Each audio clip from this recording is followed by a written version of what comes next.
एका बेले को हरे कृष्ण कहना हरे कृष्ण हरे हरे कृष्णा हरे हरे कृष्णा कृष्ण कृष्ण कृष्ण कृष्ण कृष्ण हरे हरे हरे राम राम हरे हरे हरे राम राम राम राम हरे राम हरे हरे हरे हरे हरे कृष्ण कृष्णा हरे हरे कृष्ण कृष्णा हरे कृष्ण कृष्ण कृष्ण हरे हरे हरे कृष्ण हरे कृष्ण कृष्ण हरे हरे राम हरे राम राम राम राम हरे हरे हरे हरे कृष्ण कृष्ण कृष्ण कृष्ण हरे कृष्ण हरे कृष्ण हरे हरे हरे हरे हरे राम हरे राम राम राम राम राम राम हरे हरे कृष्ण प्रभु जी दंडवत प्रणाम। हरे कृष्ण हरे प्रभु जी कृष्ण प्रणाम। प्रभु जी दंडवत प्रणाम।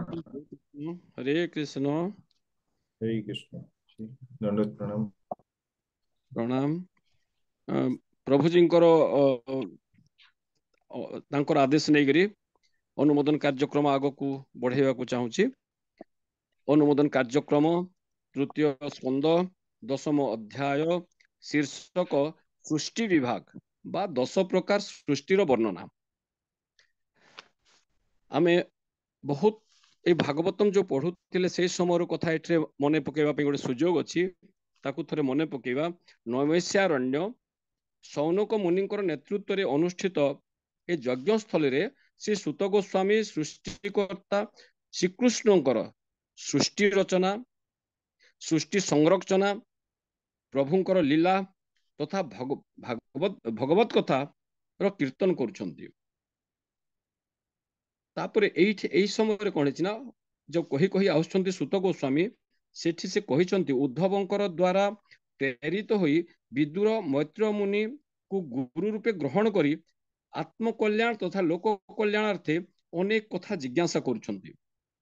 एही 10म अध्याय मैत्रेय को विदुर पचारुछंती श्री ब्रह्माजींकर तपरे संतुष्ट होई भगवान स्वयं रूप प्रकाश करी आशीर्वाद प्रदान पूर्वक तांकु जगत सृष्टि करिया को आदेश देले और नारायण अंतर्ध्यान हे गले। एटा हमें 9म अध्याय रे आलोचना करथिले। एहा परे ब्रह्मा निज देह और मनरु केते प्रकार सृष्टि और प्रजा उत्पन्न कले बोली जिज्ञासा करन्ते मैत्र कहउछंती। भगवानकर निर्देश मते ब्रह्मा 100 दिव्य वर्ष तपस्या कले।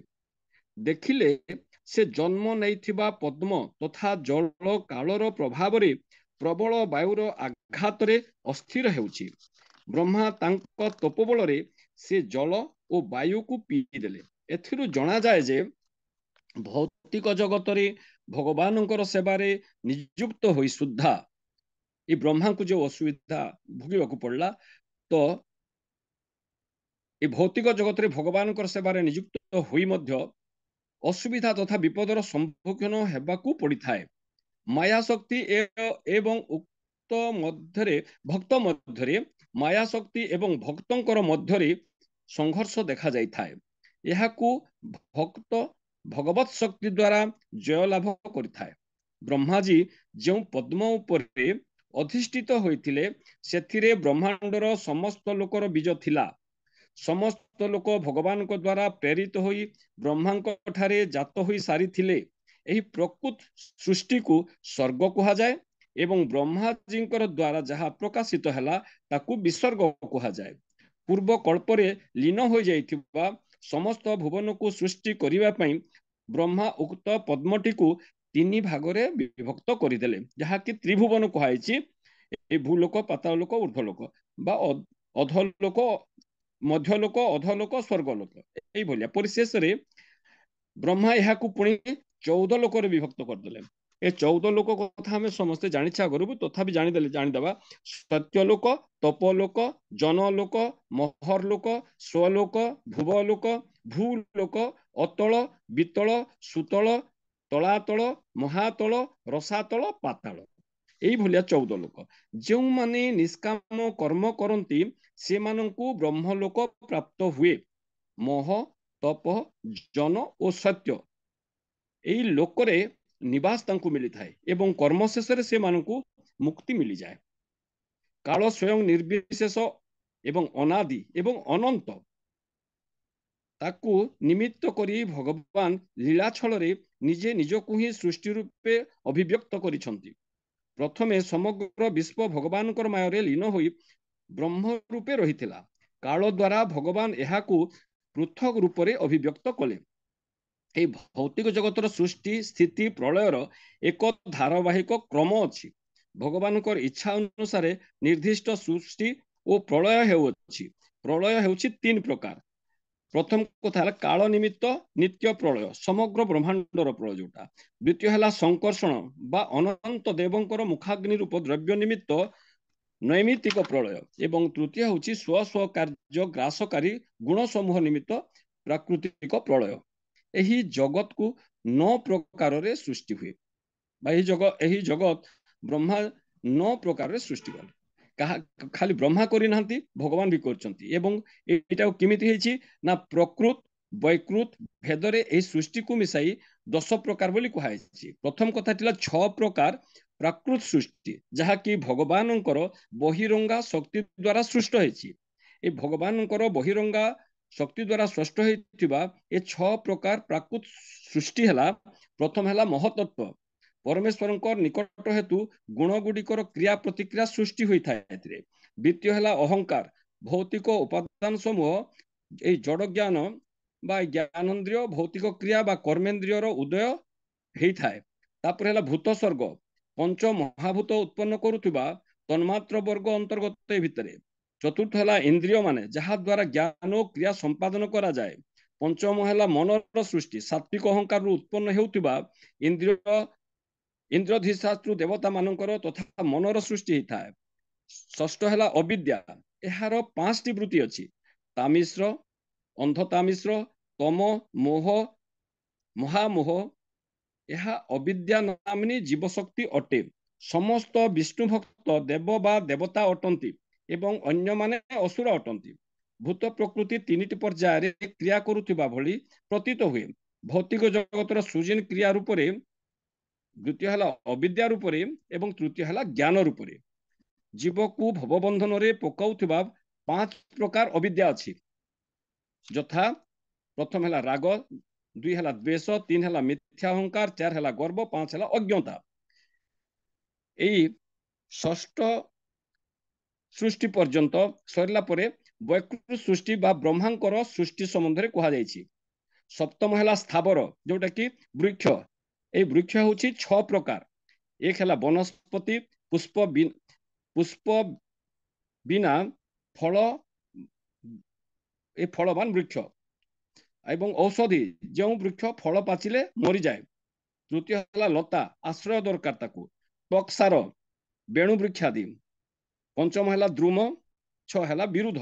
ଲତା, এই ବିରୁଦ୍ଧଟା ହେଉଛି ଲତା ହେଲେ ବି ଆରୋହଣ ନିମିତ୍ତ ଆଶ୍ରୟ ନିଏ ନାହିଁ। ତାପରେ ଅଷ୍ଟମ ସୃଷ୍ଟି ହେଲା ତିର୍ଯ୍ୟକ ଯୋନି, ଯୋଉଟା କି ପଶୁ ଯୋନି ବୋଲି କୁହାଯାଏ। এইটা ହେଉଛି 28 ପ୍ରକାର। এই ଯେଉଁ 28 ପ୍ରକାର ତିର୍ଯ୍ୟକ ଯୋନି ହେଲା, সেই ତିର୍ଯ୍ୟକ ଯୋନି ପ୍ରଥମେ ହେଲା ଏକ ଖୁରା। এই ଏକ ଖୁରା ବିଶିଷ୍ଟ ଯୋଉ ହେଲା 6 ପ୍ରକାର ପଶୁ, এইଟା ହେଲା ଗଧର୍ବ,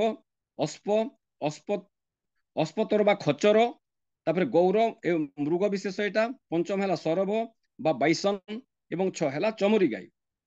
এইটা ହେଲା ଏକ ଖୁରା ବିଶିଷ୍ଟ ପଶୁ। ସେମିତି ଦ୍ୱିଖରା ବିଶିଷ୍ଟ ପଶୁ ହେଉଛନ୍ତି 9 ପ୍ରକାର। ଗାଈ, ଛାଗ, ମହିଷ, କୃଷ୍ଣସାର ମୃଗ, ଶୂକର, ଗବୟ, ଏବଂ এই ଗବୟ ଯାହାକୁ ଆମେ ଗବୟ, ତାପରେ ହେଲା ଗୁରୁ ବା ମୃଗ ବିଶେଷ।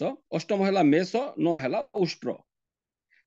ତାପରେ এইଟାକୁ କରିସାରିଲା ପରେ ପଞ୍ଚନଖୀ ପଶୁ ପକ୍ଷୀଙ୍କର ସୃଷ୍ଟି ହେଇଛି।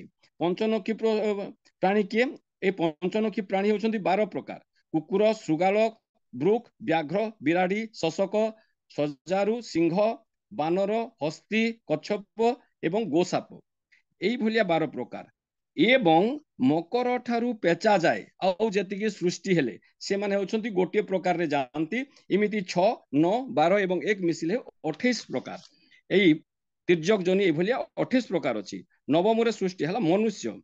ତାପରେ 10 ନମ୍ବର ଯେତେବେଳେ ଆସିଲା, ବୈକାରିକ ସୃଷ୍ଟି ତାକୁ କୁହାଯାଏ। ପ୍ରାକୃତ ଏବଂ ବୈକୃତ ଉଭୟକୁ ମିଶେଇକିରି ସୃଷ୍ଟି ହୁଏ। ଦେବଗଣର ସୃଷ୍ଟି ହେଉଛି ବୈକୃତ ସୃଷ୍ଟି। ଏହା ସ୍ଥାବର, ପଶୁ ପକ୍ଷୀ, ମନୁଷ୍ୟ ପରେ ଦେବସ୍ୱର୍ଗ ସୃଷ୍ଟି ହେଲା। ଦେବ ସୃଷ୍ଟି ହେଉଛି ପୁଣି 8 ପ୍ରକାର। 1 ହେଲା ଦେବତା, 2 ହେଲା ପିତର, 3 ହେଲା ଅସୁର, 4 ଗନ୍ଧର୍ବ, बा अप्सरा तापर 5 है यक्ष राक्षस 6 है सिद्धचारण विद्याधर 7 है भूत प्रेत पिशाच 8 है किन्नर किंपुरुष अश्वमुख जहाँ कह जाए एहीपरि भाव भगवान हरि ही ब्रह्मा रूप रे प्रत्येक कल्पर आरंभ रे रजगुण रे व्याप्त होई निजे ही निजकु जगत रूप रे सृजन करती। आउ आगामी अध्याय रे मैत्र पुणी वंश एवं मन्वंतर आदि विषय वर्णना करिवे। आमे आगामी अध्याय रे मध्य बहु संख्यक आसिक ताकू गुरु मानक पाखरु सुनिबा एवं से ज्ञान नेबा एई आशा रखिकरी मोर अनुमोदन कार्य को एठी विराम दउछि। हरे कृष्ण हरे कृष्ण। वर्तमान विनोदिनी माताजी तांकर अनुमोदन रखिबे। हरे कृष्ण प्रभु जी। हरे हरे कृष्ण। ओम नमो भगवते वासुदेवाय। ओम नमो भगवते वासुदेवाय। ओम नमो भगवते वासुदेवाय। हरे कृष्ण। समस्त वैष्णव गण करे दंड प्रणिपात। आज अनुमोदन आरंभ करछि तृतीय स्कंद प्रथम भाग 10ମ अध्याय सृष्टि विभाग। विदुर एठारे महामुनि मैत्रेयଙ୍କୁ पचारिथिले परम पुरुष भगवानଙ୍କର अंतर्निहित ହେଲା ପରେ पितामह ब्रह्मा निज शरीर और मनरु केते प्रकार जीव सृष्टि कले दयापूर्वक मते कुहंतु। विदुर भल भाବରେ ଜାଣିଥିଲେ मैत्रेय मुनि ହେଉଛନ୍ତି ଉପଯୁକ୍ତ ବ୍ୟକ୍ତି ଯେ କି ତାଙ୍କର ସମସ୍ତ ପ୍ରଶ୍ନର ଉତ୍ତର ଦେଇପାରିବେ। ପୁଣି ବିଦୁରଙ୍କର ପ୍ରଶ୍ନ ବା ଜିଜ୍ଞାସାରେ मैत्रेय मुनि ସନ୍ତୁଷ୍ଟ ହୋଇ ଯଥାକ୍ରମେ ପ୍ରତ୍ୟୁତ୍ତର ଦେବା ପାଇଁ ଆରମ୍ଭ କଲେ। ଶ୍ରୀ ବ୍ରହ୍ମାଜୀ ଭଗବାନଙ୍କର ଉପଦେଶ ଅନୁସାରେ 107 ଦିବ୍ୟ ବର୍ଷ ଭଗବାନ ନାରାୟଣଙ୍କର ଠାରେ ମନୋନିବେଶ କରିଥିଲେ। ଏହାର ତାତ୍ପର୍ଯ୍ୟ ହେଉଛି ଭଗବାନଙ୍କର ସେବାରେ ନିଯୁକ୍ତି ହୋଇଥିଲେ। ଏହା ହେଉଛି ସର୍ବୋତ୍ତମ ତପସ୍ୟା। ତତ୍ପରେ ବ୍ରହ୍ମା ଦେଖିଲେ ଯେ ଯେଉଁ ପଦ୍ମନାଡ଼ରେ ସେ ଅଧିଷ୍ଠିତ ହୋଇଛନ୍ତି ସେ ପଦ୍ମନାଡ଼ କାଲର କଲାରରେ ପ୍ରବଳ ଜଳ ପ୍ରବାହ ଏବଂ ପ୍ରବଳ ବାୟୁ ଦ୍ୱାରା ସେ ଦୋଦୁଲ୍ୟମାନ ହେଉଛି। କିନ୍ତୁ ବ୍ରହ୍ମାଜୀ ନିଶ୍ଚିନ୍ତ ରହିକି ସେ ବିଷୟବସ୍ତୁକୁ ତ୍ୟାଗ କଲେ ଆଉ କେବଳ ସେ ଭଗବତ ଚିନ୍ତା ଅନୁଧ୍ୟାନ କଲେ। କାରଣ ସେ ଯୋଉ ଦିବ୍ୟ କାରଣ ନେଇକରି ଜନ୍ମ ହେଇଛନ୍ତି ସେଇ ବିଷୟକୁ ଧ୍ୟାନରେ ରଖି ସେ ସୃଷ୍ଟିର ରଚନା କରିବା ପାଇଁ ଆରମ୍ଭ କଲେ।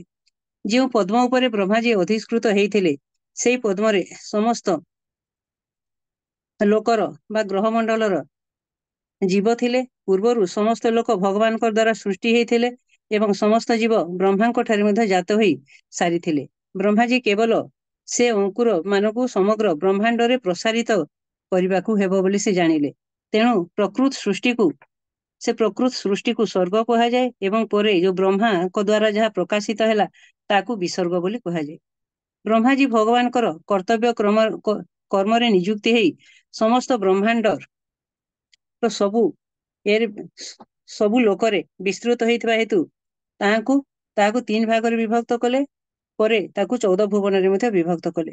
ତତ୍ପରେ ପୁଣି ବିଦୁର ଶ୍ରୀ ବିଷ୍ଣୁଙ୍କର କାଳ ରୂପୀ ସ୍ୱରୂପର କଥା ଯଥା ରୂପରେ ବର୍ଣ୍ଣନା କରିବା ପାଇଁ मैत्रेय ऋषिଙ୍କୁ ଅନୁରୋଧ କଲେ। ପୁଣି मैत्रेय ऋषि ମୁନିକୁ କହିଲେ ଭୌତିକ ଗୁଣ ସମୂହର କ୍ରିୟା ପ୍ରତିକ୍ରିୟାର ସ୍ଥଳ ବା ଉତ୍ସ ହେଉଛି ଆଦ୍ୟାନ୍ତ ଶୂନ୍ୟ କାଳ। ଏହି କାଳର ଆଦି ଅନ୍ତ କଥା କେହି ଜାଣନ୍ତି ନାହିଁ। କେବଳ ଏହି କାଳ ହିଁ ଭୌତିକ ପ୍ରକାଶର ସୃଷ୍ଟି ସ୍ଥିତି ଓ ପ୍ରଳୟର ହିସାବ ରଖିପାରେ। ଏହି ଭୌତିକ ପ୍ରକାଶ ବା ବିଶ୍ୱ ବର୍ତ୍ତମାନର ଯେଉଁ ପ୍ରକାର ଅଛି ମହାପ୍ରଳୟ ପୂର୍ବରୁ ସେମିତି ଥିଲା, ପ୍ରଳୟ ପରେ ମଧ୍ୟ ସେହିପରି ରହିବ। ଭୌତିକ ଯୁଗର କ୍ରିୟା ପ୍ରତିକ୍ରିୟା ଯୋଗୁଁ ଯେଉଁ ସୃଷ୍ଟି ସ୍ୱାଭାବିକ ଭାବେ ହେଉଅଛି ତା ଛଡ଼ା ଏଥିରେ 9 ପ୍ରକାର ସୃଷ୍ଟି ଅଛି ଏବଂ 3 ପ୍ରକାର ପ୍ରଳୟ ହେଉଛି। 9 ପ୍ରକାର ସୃଷ୍ଟି ମଧ୍ୟରୁ ଆମର ଅଛନ୍ତି ସେଥିରେ ମହତ୍ତତ୍ଵ ଅହଙ୍କାର ଭୂତ ସମୂହର ସୂକ୍ଷ୍ମାବସ୍ଥା ବିଶିଷ୍ଟ ମହାଭୂତ ପ୍ରକାଶନ ବା ଯୋଗ୍ୟ ଭୂତ ସୃଷ୍ଟି ଜ୍ଞାନ ଓ କର୍ମେନ୍ଦ୍ରିୟର ଇନ୍ଦ୍ରିୟାତ୍ମକ ଇନ୍ଦ୍ରିୟ ସାତ୍ବିକ ଅହଙ୍କାର ଜାତ ଇନ୍ଦ୍ରିୟ ମାନଙ୍କର ଅଧିଷ୍ଠାତା ଦେବତାଗଣ ତଥା ମନର ସୃଷ୍ଟି ସନର ଅବିଦ୍ୟା ବା ଅଜ୍ଞାନତା ଯାହାର ପ୍ରଭାବ ଯୋଗୁଁ ବଦ୍ଧ ଜୀବ ଭଗବାନଙ୍କୁ ଭୁଲିଯାଏ। ଜୀବକୁ ଭବବନ୍ଧନରୁ ପକାଇଥିବା ଏହି 5 ପ୍ରକାର ଅବିଦ୍ୟା ହେଉଛି ରାଗ ଦ୍ୱେଷ ଅହଙ୍କାର ମିଥ୍ୟା ଅହଙ୍କାର ଗର୍ବ ଓ ମୂର୍ଖତା, ଯାହା ଦ୍ୱାରା ଭ୍ରମିତ ହେଇ ଏହି ସବୁ ସମସ୍ତ ସୃଷ୍ଟି ଭଗବାନଙ୍କର ଏହି 6 ପ୍ରକାର ସୃଷ୍ଟି ରହିଛି ଭଗବାନଙ୍କର ବହିରଙ୍ଗା ଶକ୍ତି ବୋଲି ପ୍ରାକୃତର ସୃଷ୍ଟି କୁହାଯାଏ। ବର୍ତ୍ତମାନ ବ୍ରହ୍ମାଜୀଙ୍କ ଦ୍ୱାରା ହେଇଥିବା ସୃଷ୍ଟି କଥା ଶୁଣିବା ପାଇଁ କହିଲେ मैत्रेय ମୁନି। ଶ୍ରୀ ବ୍ରହ୍ମାଜୀ ହେଉଛନ୍ତି ରଜଗୁଣର ଅବତାର ଏବଂ ତାଙ୍କ ସୃଷ୍ଟି ସମ୍ବନ୍ଧରେ ଭଗବାନଙ୍କ ପରି ମେଧାତୁଲ୍ୟ ମେଧା ମଧ୍ୟ ଅଛି। ପ୍ରଥମେ ସେ ସ୍ଥାବର ଜଙ୍ଗମ ହେଉଛି ତାଙ୍କର ସପ୍ତମ ସୃଷ୍ଟି। ଏହା 6 ପ୍ରକାର ବନସ୍ପତି, ଔଷଧି, ଲତା, ତୋକ୍ସା, ବିଶୁଦ୍ଧ ଏବଂ ଦ୍ରୁମ। ଏହିପରି ଭାବରେ ସପ୍ତମ ସୃଷ୍ଟି 6 ପ୍ରକାରରେ ଅଛି। ତାପରେ ତିର୍ଯ୍ୟକ ପ୍ରାଣୀମାନଙ୍କର ସୃଷ୍ଟି ଅଷ୍ଟମ ସୃଷ୍ଟି। ସେମାନଙ୍କର ବିଭିନ୍ନ ପ୍ରକାର ହେଇକରି 28 ପ୍ରକାରରେ ଅଛନ୍ତି। ସେମାନେ ଅତ୍ୟନ୍ତ ଅଜ୍ଞ। ସେମାନଙ୍କର ଜ୍ଞାନ କେବଳ ଭୋଜନ ଓ ଶୟନ ସମ୍ବନ୍ଧିତ ଥିଲା। ତାପରେ ଗୋ ବିଖୁରା ବିଶିଷ୍ଟ ଏ ସୃଷ୍ଟି କଲେ। ଗୋ, ଛାଗ, ମହିଷୀ, କୃଷ୍ଣ, ସାରମୃଗ, ଶୂକର, ଗବୟ, ରୁରୁ, ମେଷ, ଉଷ୍ଟ୍ର ଏମିତି 9 ପ୍ରକାର 2 ଖୋରା ବିଶିଷ୍ଟ। ତାପରେ ଗର୍ଦ୍ଧବ, ଅଶ୍ଵ, ଅଶ୍ଵତର, ଗୌର, ସରଭ ଏବଂ ଚମରି ଗାଈ ଏପରିକି 6 ପ୍ରକାର ପଶୁ 1 ଖୁରା ବିଶିଷ୍ଟକୁ ସୃଷ୍ଟି କଲେ। ଶେଷରେ ପଞ୍ଚନଖୀ ହେଲେ। ପଞ୍ଚନଖ ବିଶିଷ୍ଟ କୁକୁର, ଶୃଗାଲ, ତୃଗ, ବ୍ୟାଘ୍ର, ବିରାଡି, ଶଶକ, ସଜାରୁ, ସିଂହ, ବାନର, ହସ୍ତୀ, କଚ୍ଛପ ଓ ଗୋସାପ ଏମାନେ ପଞ୍ଚନଖ ବିଶିଷ୍ଟ ଏବଂ 1 ପ୍ରକାର ଗଣନାରେ 28 ପ୍ରକାର ତିର୍ଯ୍ୟକ ସେମାନେ ସୃଷ୍ଟି ହେଇଥିଲେ। ସୃଷ୍ଟି ଚକ୍ରରେ ମାନବର ସ୍ଥାନ ହେଲା ନବମ, ଯାହାର ଗୋଟିଏ ମାତ୍ର ପ୍ରତୀକ। ମାନବ ଜାତି ରଜଗୁଣ ପ୍ରଧାନ। ଏମାନେ ସର୍ବଦା ଦୁଃଖପୂର୍ଣ୍ଣ ଜୀବନରେ ବ୍ୟସ୍ତ ଥିଲେ ମଧ୍ୟ ନିଜକୁ ସବୁବେଳେ ସେମାନେ ସୁଖୀ ବୋଲି ଭାବନ୍ତି। ଆଉ ଥରେ କହିଲେ ମୈତ୍ର ଋଷି, ହେ ବିଦୁର, ଏଇ ଯୋଉ ସପ୍ତମ, ଅଷ୍ଟମ ଓ ନବମ ବିବିଧ ସୃଷ୍ଟି ଓ ଦେବଗଣଙ୍କର ଶ୍ରୁତି ବୈକୃତିକ ସୃଷ୍ଟି, ଯାହା ପ୍ରାକୃତିକ ସୃଷ୍ଟିର ଭିନ୍ନ ଅଟେ। ଆଉ କିନ୍ତୁ ସନତ କୁମାର ଏହି ସୃଷ୍ଟିର ଉଭୟରେ ପ୍ରାକୃତିକ ଓ ବୈକୃତ ଅଟନ୍ତି, ଯେହେତୁ ସେମାନେ ମନୁଷ୍ୟତ୍ୱ ଓ ଦେବତ୍ୱ ଉଭୟରେ ହିଁ ବିଦ୍ୟମାନ ଅଟେ। ବୈକାରିକ ଭାବରେ ଦେବତା ସୃଷ୍ଟି 8 ପ୍ରକାର, ଯଥା ଦେବତା, ପିତୃପୁରୁଷ, ଅସୁର, ଗନ୍ଧର୍ବ, ଅପ୍ସରାଗଣ, ଯକ୍ଷ ଓ ରାକ୍ଷସ ବୃନ୍ଦ, ସିଦ୍ଧ, ଚାରଣ ଓ ବିଦ୍ୟାଧରଗଣ, ଭୂତ, ପ୍ରେତ, ପିଶାଚଗଣ ଏବଂ କିନ୍ନର, କିଂ ପୁରୁଷ ଇତ୍ୟାଦି ଏହି ସବୁ ସୃଷ୍ଟି କର୍ତ୍ତା ବ୍ରହ୍ମାଙ୍କ ଦ୍ୱାରା ସୃଷ୍ଟି ହେଲେ। ଶେଷରେ ଏହାପରେ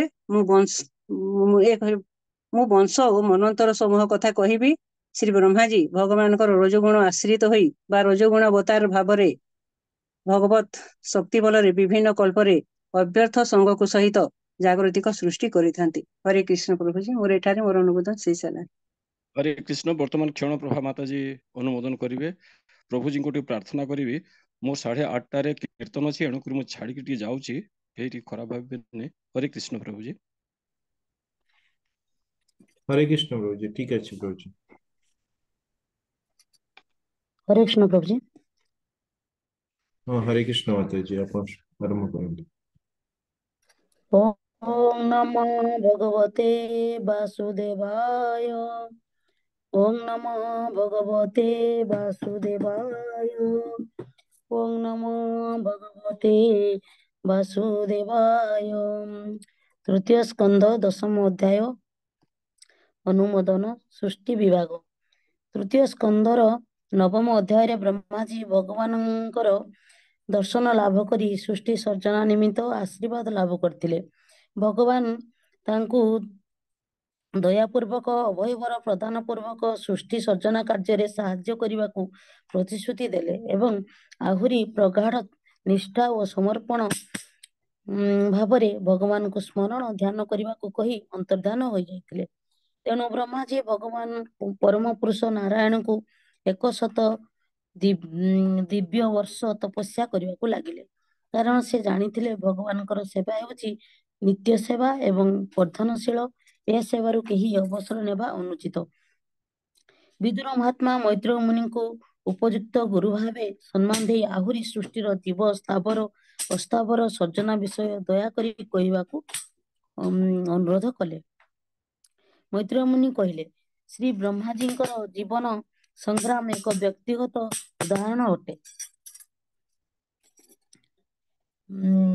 ଯେଉଁଥିରୁ ଆମେ ସମସ୍ତେ ଜାଣି ରଖିବା ଉଚିତ ଯେ ଭୌତିକ ଜଗତର ଜୀବଗଣ ମାୟା ଶକ୍ତି ସହିତ ସତତ ସଂଗ୍ରାମରତ ଅଛନ୍ତି ଏବଂ ଭଗବାନ ମଧ୍ୟ ପୂର୍ବ ଅଧ୍ୟାୟରେ ବ୍ରହ୍ମାଙ୍କ ଭଳି ପ୍ରାର୍ଥନା ଓ ବ୍ରହ୍ମସ୍ତୁତି କଲେ ନିଶ୍ଚିତ ସଫଳ ମିଳିବ ବୋଲି ଜୀବ ଜଗତକୁ ପରାମର୍ଶ ଦେଇଥିଲେ। ତେଣୁ ବ୍ରହ୍ମାଜୀ ଆହୁରି ଅଧିକ ଧ୍ୟାନ କରି ସବୁ ଜାଣିପାରିଥିଲେ। ସେ ବସିଥିବା ପଦ୍ମଫୁଲଟିର ସମସ୍ତ ବ୍ରହ୍ମାଣ୍ଡରେ ସମସ୍ତ ଲୋକର ବୀଜ ରହିଛି ବୋଲି ଜାଣିଥିଲେ। ସେଗୁଡ଼ିକ ସ୍ୱର୍ଗଲୋକ, ମର୍ତ୍ତ୍ୟଲୋକ ଓ ପାତାଳ ଲୋକ ମଧ୍ୟ ଭଗବାନଙ୍କ ଦ୍ୱାରା ସୃଷ୍ଟି ହୋଇ ସାରିଛି। ଦୟାମୟ ପରମ ପୁରୁଷ ଭଗବାନଙ୍କ କୃପାରୁ ସୃଷ୍ଟି ସଜନା ସବୁ ମଧ୍ୟ ହୋଇସାରିଥିଲା। ଭୌତିକ ଜଗତ ଏବଂ ଜୀବ ସମୂହର ଅଙ୍କୁରଦମ ଆକାରରେ ଭଗବାନଙ୍କ ଦ୍ୱାରା ସୃଷ୍ଟି ମଧ୍ୟ ହୋଇସାରିଥିଲା। ଶ୍ରୀ ବ୍ରହ୍ମାଜୀଙ୍କୁ ସେ ଅଙ୍କୁରମାନଙ୍କୁ ସମଗ୍ର ବ୍ରହ୍ମାଣ୍ଡରେ ପ୍ରସାରିତ କରିବାକୁ ପରାମର୍ଶ କରିଥିଲେ। ତେଣୁ ପ୍ରକୃତ ସୃଷ୍ଟିକୁ ସ୍ୱର୍ଗ କୁହାଯାଏ। ପରେ ବ୍ରହ୍ମାଜୀଙ୍କ ସୃଷ୍ଟିକୁ ବିସର୍ଗ କୁହାଯାଏ। ଏହିପରି ଭାବରେ ଶ୍ରୀ ବ୍ରହ୍ମାଜୀ ଭଗବାନଙ୍କ ଦ୍ୱାରା କର୍ତ୍ତବ୍ୟ, କର୍ମ ଓ ସେବାରେ ନିଯୁକ୍ତ ହୋଇ ସେ ପଦ୍ମକୋଷ ମଧ୍ୟରେ ପ୍ରବେଶ କଲେ। ଏହି ପଦ୍ମ ସମଗ୍ର ବ୍ରହ୍ମାଣ୍ଡରେ ବିସ୍ତୃତ ହେଲା। ବ୍ରହ୍ମାଜୀ ପ୍ରଥମେ ତାହାକୁ 3 ଭାଗରେ ବିଭକ୍ତ କରି ପରେ ତାକୁ ଚତୁର୍ଦଶ ଭୁବନରେ ବିଭକ୍ତ କଲେ। ପୁଣି ବିଦୁର ମହାତ୍ମା ମୈତ୍ରେୟଙ୍କୁ ପଚାରୁଛନ୍ତି, ଲୀଳାମୟ ବହୁରୂପୀ ଶ୍ରୀ ବିଷ୍ଣୁଙ୍କର କାଳ ରୂପୀ ସମୂହର ଯଥାନୁରୂପ ବିଷୟ ଜିଜ୍ଞାସା କରୁଛନ୍ତି। ଶ୍ରୀ ମୈତ୍ରେୟ ମୁନି କହିଲେ କି ଭୌତିକ ଗୁଣ ସମୂହର କ୍ରିୟା ପ୍ରତିକ୍ରିୟାର ମୂଳ ଉତ୍ସ ହେଉଛି ଆଦ୍ୟନ୍ତ ଶୂନ୍ୟ କାଳ। ଏହା ଅପରିବର୍ତ୍ତନୀୟ ଓ ଅନନ୍ତ ଓ ପରମ ପୁରୁଷ ଭଗବାନ ଏହି କାଳକୁ ନିମିତ୍ତ କରି ତା ଜରିଆରେ ତାଙ୍କର ଭୌତିକ ସୃଷ୍ଟିଜନିତ ଲୀଳା ପ୍ରକାଶ କରନ୍ତି। ଆଉ ଏହା ଏକ ଭୌତିକ ପ୍ରକାଶ। ଭଗବାନଙ୍କର ବସ୍ତୁ ଶକ୍ତିର ପ୍ରକାଶ ଓ ଭୌତିକ ପ୍ରକାଶ। ଏ ବିଶ୍ୱ ବର୍ତ୍ତମାନ ଯେଉଁ ପ୍ରକାରରେ ଅଛି ସେପରି ପୂର୍ବରୁ ଥିଲା।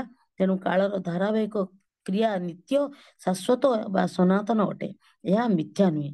ତେଣୁ ଶ୍ରୀମଦ୍ ଭାଗବତମ୍ ଗୀତା 9ମ ଅଧ୍ୟାୟର 10ମ ଶ୍ଲୋକରେ କୁହାଯାଇଅଛି, ମୟାଧ୍ୟକ୍ଷଣେ ପ୍ରକୃତି ଶ୍ରୂୟତେ ସଚରାଚରମ୍ ହେତୁନାନେନ କୌନ୍ତେୟ ଜଗତ ବିପରିବର୍ତ୍ତତେ। ଏହିପରି ଭଗବାନଙ୍କର ଇଚ୍ଛାନୁଯାୟୀ ନିର୍ଦ୍ଦିଷ୍ଟ ସୃଷ୍ଟି ଓ ପ୍ରଳୟ ହେଉଥିବ ଓ 3 ପ୍ରକାର ପ୍ରଳୟ କଥା ଏଠାରେ ଆଲୋଚନା କରାଯାଇଛି। କାଳ ନିମିତ୍ତ ନିତ୍ୟ ପ୍ରଳୟ, ସମଗ୍ର ବ୍ରହ୍ମାଣ୍ଡର ପ୍ରଳୟ, ସଂକର୍ଷଣ ବା ଅନନ୍ତ ଦେବଙ୍କର ମୁଖାଗ୍ନି ରୂପୀ ଦ୍ରବ୍ୟ ନିମିତ୍ତ ନୈମିତିକ ପ୍ରଳୟ ଏବଂ ସ୍ୱକାର୍ଯ୍ୟ ଗୁଣ ସମୂହ ନିମିତ୍ତ ପ୍ରାକୃତିକ ପ୍ରଳୟ। ଭୌତିକ ଗୁଣର 9 ପ୍ରକାର ସୃଷ୍ଟି ଅଛି ଏବଂ ଏହି ତ୍ରିବିଧ ପ୍ରଳୟ ମଧ୍ୟ ରହିଅଛି। ଏହି 9 ପ୍ରକାର ସୃଷ୍ଟିରୁ ପ୍ରଥମ ସୃଷ୍ଟି ହେଉଛି ମହତ୍ତତ୍ତ୍ୱ, ପରମେଶ୍ୱରଙ୍କର ନିକଟସ୍ଥ ଗୁଣ ସମୂହ ଓ ଦ୍ୱିତୀୟ ସୃଷ୍ଟି ହେଉଛି ଅହଙ୍କାର। ଏହି ଅହଙ୍କାର ଜୀବର ଯେଉଁ ମିଥ୍ୟାର ପରିଚୟ। କାରଣ ହେଉଛି ଶରୀର ଓ ମନକୁ ଆତ୍ମା ବୋଲି ଭାବି ମିଥ୍ୟାକାର କରିବା ଏହା ଭୌତିକ ଗୁଣର ପ୍ରତିକ୍ରିୟା। ଏଥିରୁ ଭୂତ ସମୂହ ବା ଭୌତିକ ଉପାଦାନ, ଯାହା ହେଉଛି ଜୀବର ଯେଉଁ ଜ୍ଞାନ କହିଲେ ଜ୍ଞାନେନ୍ଦ୍ରିୟ ଓ କର୍ମ କହିଲେ କର୍ମେନ୍ଦ୍ରିୟ ମାନଙ୍କୁ ବୁଝାଏ। ମହତ୍ତତ୍ତ୍ୱ ଯାହା ମଣିଷର ଚେତନା ସୃଷ୍ଟି କରେ। ବିଭିନ୍ନ ଗୁଣର ବୈଷ୍ଣବ ଯୋଗୁଁ କ୍ରିୟା ପ୍ରତିକ୍ରିୟା କରି ପ୍ରତ୍ୟେକ ଜୀବର ଗୁଣକର୍ମ ଚିନ୍ତା କରିବା ଶୈଳୀରେ ବିଭିନ୍ନତା ଦେଖାଦିଏ। ଭୂତ ସମୂହର ସୂକ୍ଷ୍ମାବସ୍ଥାନଟି ବିଶିଷ୍ଟ ମହାଭୂତ ପ୍ରକାଶନ ଯୋଗ୍ୟ ଭୂତ ସୃଷ୍ଟି ଅର୍ଥାତ୍ ସୂକ୍ଷ୍ମ ଭୂତ ସୃଷ୍ଟି ହେଉଛି ତୃତୀୟ। ଜ୍ଞାନ ଓ କର୍ମେନ୍ଦ୍ରିୟ ଇନ୍ଦ୍ରିୟର ସୃଷ୍ଟି ଚତୁର୍ଥ ପ୍ରକାର ସୃଷ୍ଟି ଅଟେ। ସାତ୍ତ୍ୱିକ ଅହଙ୍କାରରୁ ଜାତ ଇନ୍ଦ୍ରିୟ ମାନଙ୍କର ଅଧିଷ୍ଠାତା ଦେବଗଣଙ୍କର ମନର ସୃଷ୍ଟି ହେଉଛି ପଞ୍ଚମ ସୃଷ୍ଟି। ପରମେଶ୍ୱରଙ୍କର ଅବିଦ୍ୟା ନାମିନୀ ଜୀବ ମୋହିନୀ ଶକ୍ତି ଦ୍ୱାରା ଯାହାକି ଅଜ୍ଞାନତା, ତାହା ଷଷ୍ଠ ସୃଷ୍ଟି। ଏହି ଅବିଦ୍ୟା ଓ ଅଜ୍ଞାନ ଅନ୍ଧକାରର ପ୍ରଭାବ ଯୋଗୁଁ ବଦ୍ଧ ଜୀବ ଭଗବାନଙ୍କ ସହିତ ଥିବା ସମ୍ବନ୍ଧକୁ ଭୁଲିଯାଏ। ଆଉ ଅବିଦ୍ୟା ଅର୍ଥାତ୍ ରାଗ, ଦ୍ୱେଷ, ଅହଙ୍କାର, ଗର୍ବ ଓ ଅଜ୍ଞାନତା ଦ୍ୱାରା ବଦ୍ଧଜୀବ ଭ୍ରମିତ ହୋଇଯାଏ। ଏହି ସୃଷ୍ଟି ଗୁଡ଼ିକ ଭଗବାନଙ୍କର ବହିରଙ୍ଗା ଶକ୍ତି ଜାତ ପ୍ରାକୃତ ସୃଷ୍ଟି ଅଟେ। ପରେ ମୈତ୍ରେୟ ମୁନି ବିଦୁରଙ୍କୁ ବ୍ରହ୍ମାଙ୍କର ଦ୍ୱାରା ସୃଷ୍ଟ ସୃଜନ ବିଷୟରେ କହିବେ ବୋଲି କହିଥିଲେ। ଶ୍ରୀ ବିଷ୍ଣୁଙ୍କ ଅନ୍ୟ ଏକ ରଜବତାର ସ୍ୱରୂପ ହେଉଛନ୍ତି ବ୍ରହ୍ମାଜୀ, ଯାହାଙ୍କଠାରେ ଭଗବାନଙ୍କର ସଦୃଶ ମେଧାଶକ୍ତି ମଧ୍ୟ ଅଛି। ସପ୍ତମ ସୃଷ୍ଟି ହେଉଛି ସ୍ଥାବର, ଯଥା ବନସ୍ପତି, ଔଷଧି, ତ୍ୱକ୍ସାର ଇତ୍ୟାଦି। କିନ୍ତୁ ଏହିସବୁ ସୃଷ୍ଟି ପୁଣି 6 ପ୍ରକାର। ତୀର୍ଯ୍ୟକ୍ ପ୍ରାଣୀମାନେ ହେଉଛନ୍ତି ଅଷ୍ଟମ ସୃଷ୍ଟି। ସେମାନେ ବିଭିନ୍ନ ପ୍ରକାର 28 ପ୍ରକାର ଅଟନ୍ତି। ସେମାନେ ଅତ୍ୟନ୍ତ ଅଜ୍ଞ, ଭବିଷ୍ୟତ ଜ୍ଞାନ ଶୂନ୍ୟ, କେବଳ ଭଜନ ଶୟନ ଜ୍ଞାନ କରି ପଶା ମାନି ଯାଆନ୍ତି। କିନ୍ତୁ ସର୍ପଗଣ ଏ ପ୍ରକାର ବ୍ୟବସ୍ଥାରେ ପଶା ମାନନ୍ତି ନାହିଁ। ଗୋ ଜାତି, ଛାଗ, ମହିଷ, ଉଷ୍ଣସାର ମୃଗ, ଶୂକର, ଗବର, ମେଷ, ଉଷ୍ଟ୍ର, ଗୁରୁ ଏ 9 ପ୍ରକାର ପଶୁ ଦ୍ୱିଖୁରା ବିଶିଷ୍ଟ। ଆଉ କେତେକ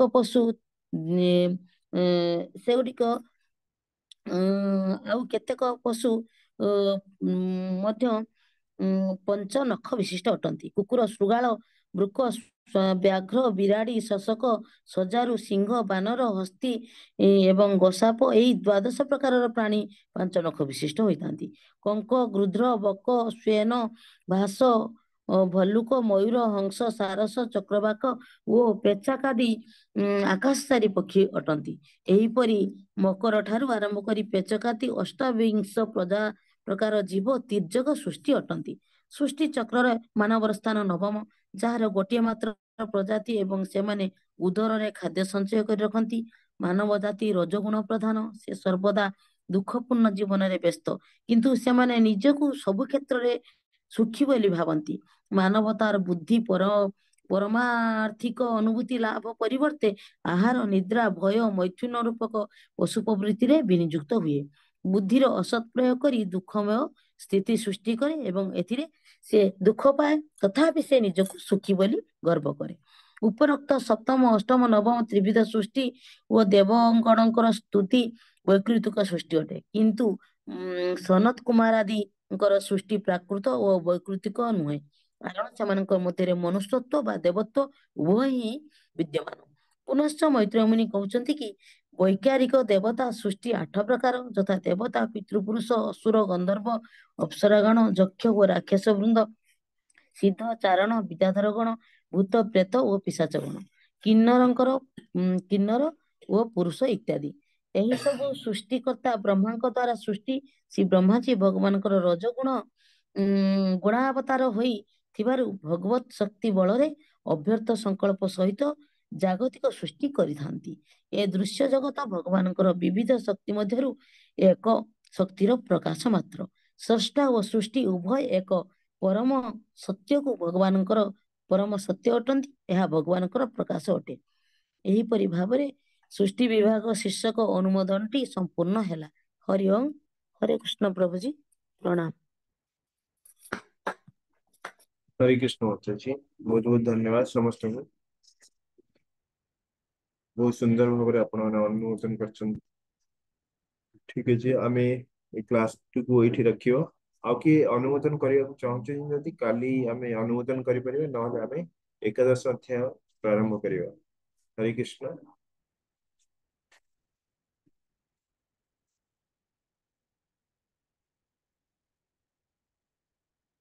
हरे कृष्ण।